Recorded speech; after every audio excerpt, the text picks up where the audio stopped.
All right, so a lot just happened. Week 15 is over, but we must unpack it. So let's discuss the important takeaways that you need to know from week 15. And we can start in the Kansas City backfield, where it was similar usage to last week. It started with Isaiah Pacheco last week seeing the most carries. That's what he did this week. He continues to produce. 15 touches on the ground, 16 total touches, 97 yards. He now has 80 or more touches in 6 straight games. And let's give this guy some credit. 7th round rookie, a lot of talent, beat out Clyde Edwards-Helaire middle of the season. This is great. And he's been ultra productive the last 6 games. Very quietly, 91.5 yards per game, 5.4 yards per touch, is top 20 in the NFL, and 17 touches per game. Now, the reason we have to call it out is because of what his backfield running mate has done the past 2 weeks. And that would be Jerick McKinnon, who continues to lead the backfield in snaps, playing 62% of the snaps this past week, his 2nd most on the season. And as Pro Football Focus notes right here, the blue little dot right here is Jerick McKinnon. He saw all 4 goal line snaps, which is a new development, so his role is even increasing and getting even better. And if you've been watching football the last 2 weeks, you know he's going off, but did you know that he's the number 1 running back scorer in fantasy football and overall production the last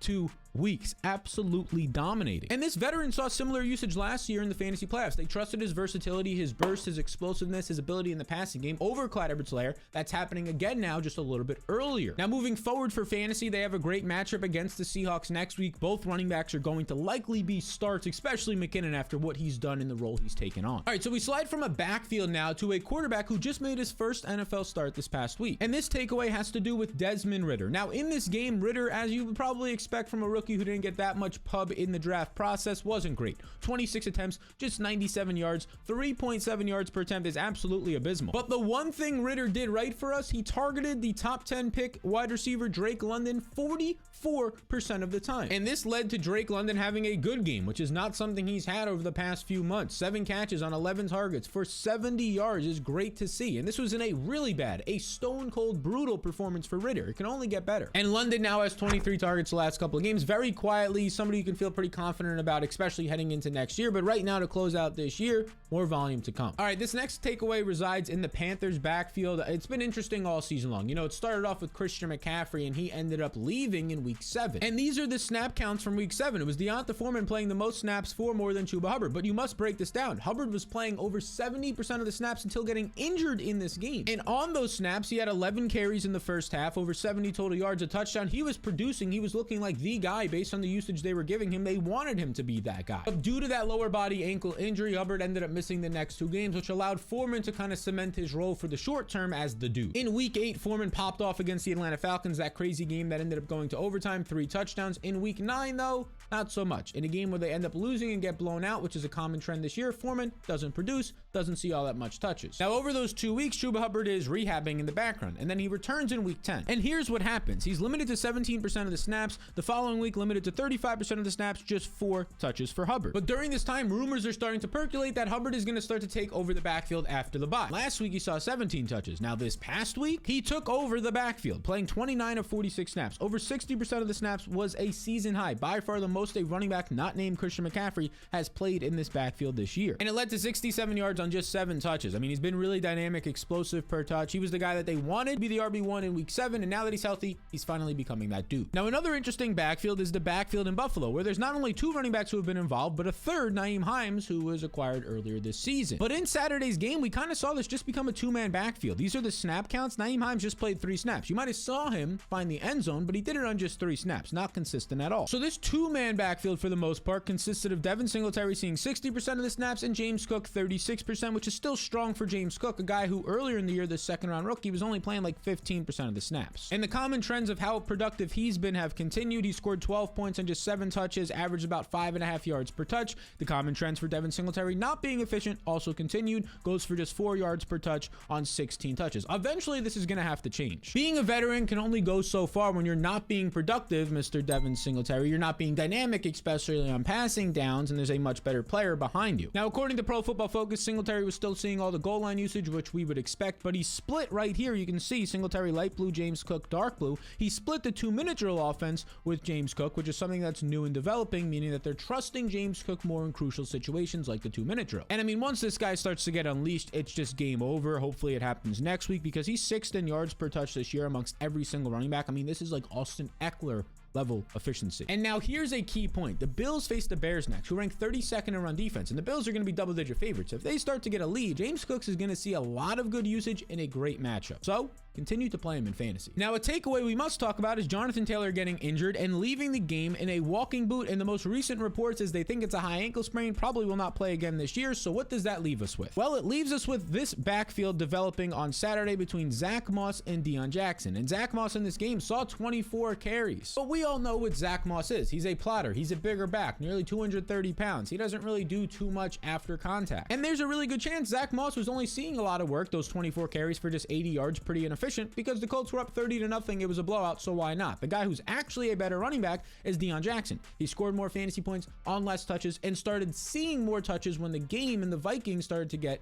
closer. And let me remind you, Deion Jackson earlier this year, when he got a start for the injured Jonathan Taylor and also Nyheim Hines was out that game, well, he was the #1 overall fantasy RB. Now, that was with a different coaching staff. Jeff Saturday might just say, hey, you know what? Jack Moss is the bigger running back. He's a bruiser. He's an old school guy. Let's just give him the ball. So maybe that ends up happening. We hope it doesn't. But we have to at least be aware of something like that occurring with a guy like Jeff Saturday, a former offensive lineman. The reason why he's there is because he wanted to run the ball more with Jonathan Taylor, right? It could happen. Another piece of this puzzle is Jordan Wilkins, who's on the practice squad. If he gets activated, it's going to be a messy three-headed backfield. If he doesn't, I honestly think that a guy like Deion Jackson is probably worth watching. Okay, so we move from one messy AFC backfield in Indianapolis to another in Baltimore. And this backfield, you know the names in here, J.K. Dobbins, Gus Edwards, these are some strong names, but, well, what happened this past week? For starters, Kenyon Drake was a healthy scratch, meaning they just didn't want to play him out there. So you would think this means great news for Gus Edwards and J.K. Dobbins, right? Well, in terms of usage, you'd be wrong. J.K. Dobbins plays 24 of 63 snaps, which was actually 38%, less than he played last week. And Gus Edwards plays just 11 snaps, as it was Justice Hill who ended up playing 38%. So it's still a three-headed, right? It's messy here. Still a three-headed backfield that is disgusting. But the dangerous part is that J.K. Dobbins continues to produce. On just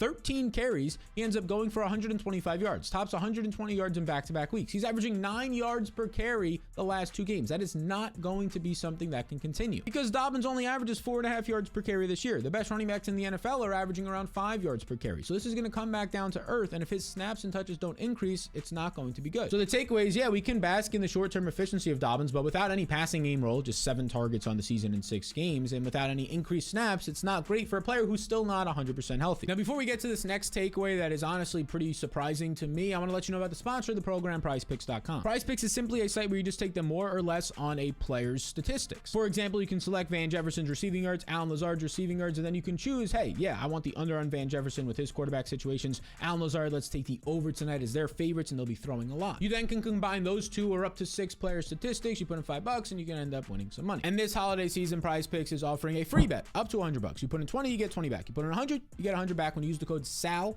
SAL22. There's a link in the description below to learn more. So these are a couple of messy backfields. Now let's talk about another takeaway. We must talk about the Houston backfield. This Houston backfield consists of Dare Ogunbowale, Rex Burkhead, and even a newcomer, although a veteran that we know the name, Royce Freeman. And these names are involved because Dameon Pierce was placed on IR earlier this week, and Eno Benjamin, a player that they added just a couple weeks ago, was waived by the Texans. So this led to a week where these 3 veterans split the backfield. It was Dare Ogunbowale playing the most snaps at 27 of 63, but it was Royce Freeman playing 38% of the snaps and seeing the most usage. 11 carries, he had a reception, he ends up seeing about 6.5 fantasy points. That's not all that great. Now the takeaway here is that this is a disgusting backfield. If you had to be excited about one of these players, it would be Royce Freeman, because he's still, believe it or not, he's not 30. He's actually just 26 years old. He's an athlete. He has solid size, and he just saw the usage, the most touches in this backfield last week. But the biggest concern is that moving forward next week, he's going to be facing a top 3 run defense in Tennessee that is absolutely dynamite against the run, not a spot you really want to be targeting. But a backfield worth targeting in a really good matchup is going to be Tampa Bay. It's been a headache these past couple of weeks with is Rachaad White going to take over the backfield? He's starting to play some more snaps, but Leonard Fournette still seeing the passing down role. Well, what happened this past week? It completely flipped back to being the Leonard Fournette show. He played the most snaps here, seeing over 70% of the snaps. He ended up seeing the most touches, the most targets, the most receptions out of this backfield. But one thing worth mentioning, as you can see the split here, it was Leonard Fournette. He's in light blue. Rachaad White is in green. He saw the goal line carry still. He saw all the 2-minute drill offense, which has been kind of common, but the third down usage,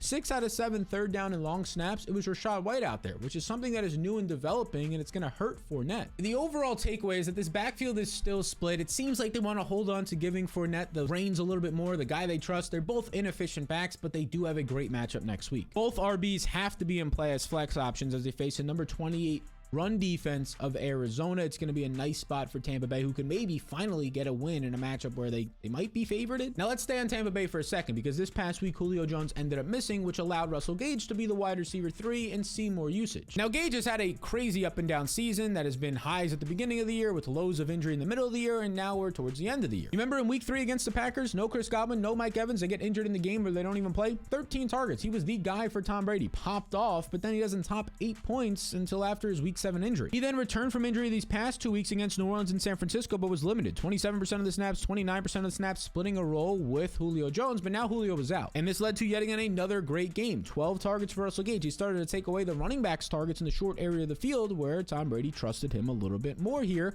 on a pretty solid 67% of the snaps. And if Julio Jones is going to continue to miss, you might be able to rely on this, because Tampa Bay leads the league this year with 44.6 attempts per game. In the last 3 games, they're throwing 51 times per game. So Russell Gage, a player who was a sexy fantasy option earlier in the year, became less sexy when Julio Jones signed there. Now Julio probably not going to play this week. He becomes at least viable. And speaking of viable, we got to talk about Trevor Lawrence, who's been more than viable. Yet again this past week, he pops off. He finishes as a top 5 quarterback, a 300+ yard game, 4 touchdowns. He's now had 300 yards and 3 or more touchdowns in 3 of his last 4 games. And as my tweet references here, he is now 6th on the season in fantasy points after being drafted as the quarterback 19 before the season started. This is the definition of a league winner, people. Now, it's a pretty interesting spot for him. He does have a difficult matchup against his Jets secondary, but if he can get by that, he has the Texans and the Titans, are 2 of the worst secondaries in the NFL, arguably the 2 worst secondaries in the NFL for him heading into your fantasy championship weeks. That is a great spot if he can get by this week. Now, that's a dude who's been a stud at the quarterback position. Let's talk about a dude who's been a stud at the running back position, although we didn't know if we can trust him this week. And that's Ramondre Stevenson, the Patriots running back, because the reports this week were early on, yeah, he's probably not going to play. And then it was like, you know what? Actually, he has a good chance to play, but it's an ankle injury for a bigger running back who's dynamic. It could be kind of sketchy. And then the game starts and it's rookie Kevin Harris starting the game, and it's like, oh man, why did we start Ramondre? But Ramondre quickly took the reins in this one, playing over 65% of the snaps. There was no Damian Harris, and he ended up producing. I mean, this guy popped off 170 yards, 20 total touches. Yet again, this is going to be a first-round pick